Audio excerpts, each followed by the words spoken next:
Iberdomide is being moved up into the upfront space, and there are a number of trials that are looking at this. Safety has been excellent. Activity has been remarkable. This is Iber plus daratumumab in newly diagnosed disease, 75 transplant ineligible patients. And as you can see in data so far, we're seeing MRD negativity in up to 60% of patients, which I think is quite remarkable and excellent tolerability. Also, in that same context, the combination of iberdomide prior to transplant with carfilzomib is being explored.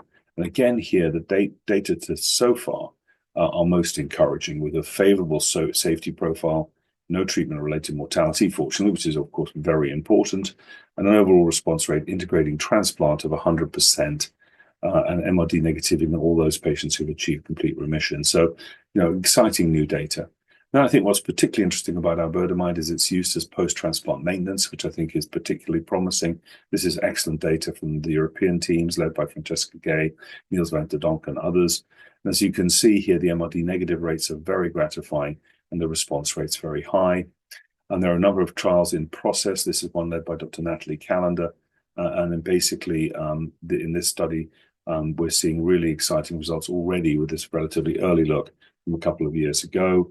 And at the same time, these are a variety of the trials that are currently ongoing across the board for iberdomide, integrated with transplant or without. And I think this is a hugely exciting area because at the same time, it raises the question of, can we now start to think of iberdomide replacing lenalidomide?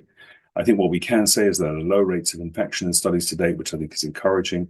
And then, as I mentioned previously, there's this substantial benefit of the reduced secondary cancer risk, which I think is very important. In that spirit, my colleague, Dr. Clifton Moe, is leading our effort with Determination 2, which is an all-iberdomide effort. This is iberdomide combined with isatuximab, bortezomib, and dexamethasone, already studied by our Spanish colleagues led by Enrique Ocio. Enrique has shown that this is a very active combination and very well tolerated. We're taking that next step further and integrating it into the Determination 2 trial. Most importantly, we're integrating iberdomide throughout with Iber as maintenance. We're doing a functional risk-adapted as well as baseline risk-adapted approach. So high-risk patients and or patients who are MRD positive despite optimal quadruplet therapy are assigned to either transplant versus fixed duration linvoseltamab, which is, I think, a very promising BCMA T-cell engager. We're very pleased by its performance to date and its safety. And then in that context, Iber maintenance. For the standard risk patients who are MRD negative, however, transplant and bispecifics are kept in reserve. And we allow, therefore, a transplant sparing approach for these very favorable prognosis patients. So a true tailored approach to management, integrating state-of-the-art CELMoD therapy and state-of-the-art bispecifics, and asking the question, how much does transplant confer and benefit compared to bispecific in the high-risk setting? In that same context, this is other work with iberdomide in both newly diagnosed myeloma and high-risk smoldering. These studies are ongoing. There are a variety, as you can see, but I think all very exciting data. And there was some early data presented by the Emory group looking at high-risk smoldering disease, where Iber combined with dexamethasone was shown to have a great response rate and a manageable side effect profile.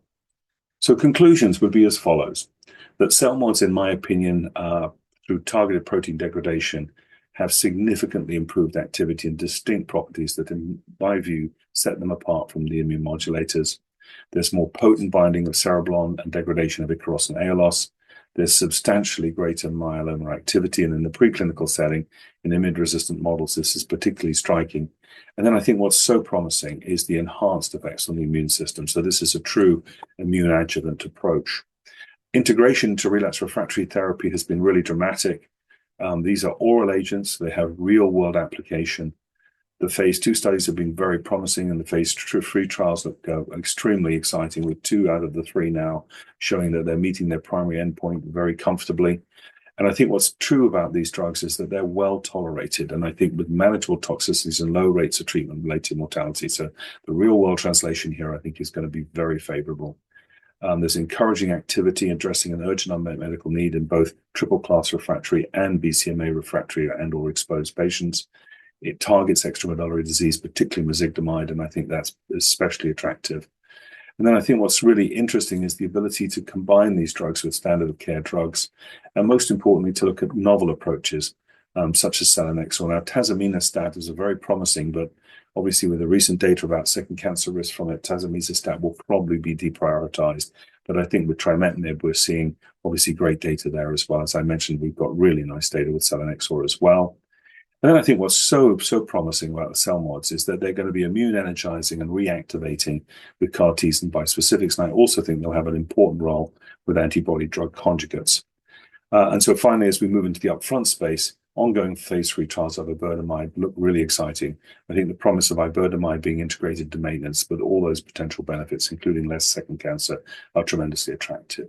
I want to thank you for your time and really appreciate your attention. And again, so grateful to Myeloma Hub for allowing me this opportunity to present to you. Thank you again.